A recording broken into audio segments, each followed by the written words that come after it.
Set my people free, that will be followed by the Netherlands. Set my people free, please. Thank you, Madam Moderator. It is great again to be able to share with you. I was just thinking when I was sitting here today, 2 or 3 generations behind, I will not have seen any women here, maybe. This is a period of between 100 and 150 years. A lot of changes have happened. You can vote, you can become a president, a prime minister, so you really should be thankful for your grannies, grandparents, grandmothers, and grandmothers. They have done an incredible job to bring you here, and I think you need to protect the rights you have received and got today, and keep going, because actually it is great. I forgot to say yesterday that, as I said, I had 3 daughters and I had 2 sisters. I lived among a majority of women. That my mother brought me up and my wife kept me online. And so it is actually, you have an incredible contribution to the society and to the community. But one of the dangers we're facing today, it is the danger of relativism. I think relativism is the greatest danger to freedom, to equality, and to justice. This is why we make good constitutions, because there is bad constitutions and good constitutions. I will not like to drive my car in a relative law of traffic. So truth is very important. We cannot compare between Hitler and say Hitler is good, and say at the same time Mother Teresa is good. So we have to have common sense, logic, and really search for truth which protect freedom, equality, justice, and freedom. And I think, and that is why very important when you have women coming from other countries, they have not experienced your freedom. They have not experienced your equality. They have not experienced your justice.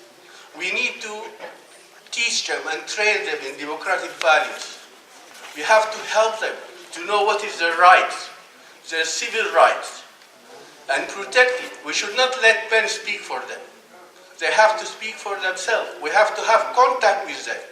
We have to help them and tell them that they have rights here. They have freedom. They are as equal as men. They can work.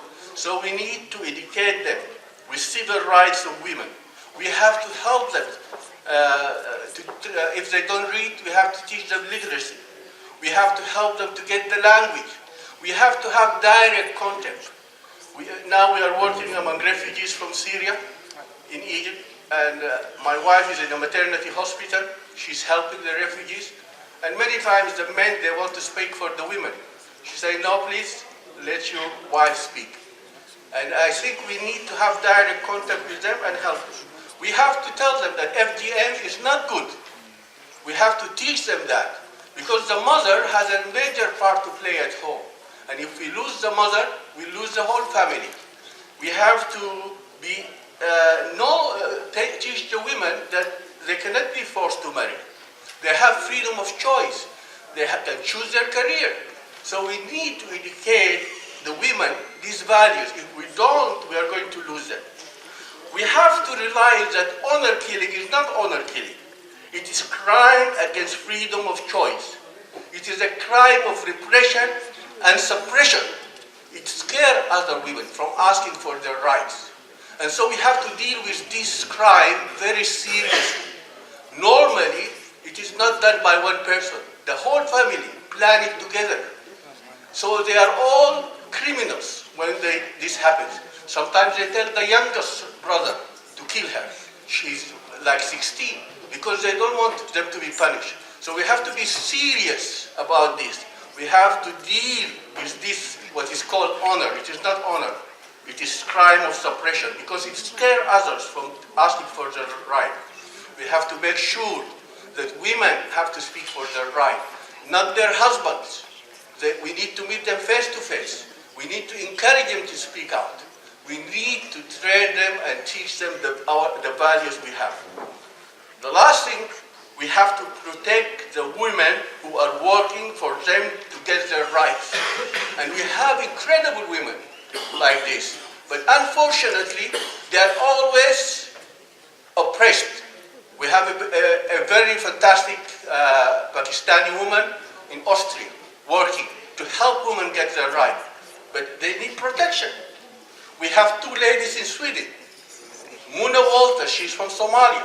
She's under a lot of pressure. I forgot the name of the other Iranian lady in Urbruz. They are planning to work to help other women to get their rights, but they are looked down at and attacked by people who don't like the freedom for women and equality, gender equality.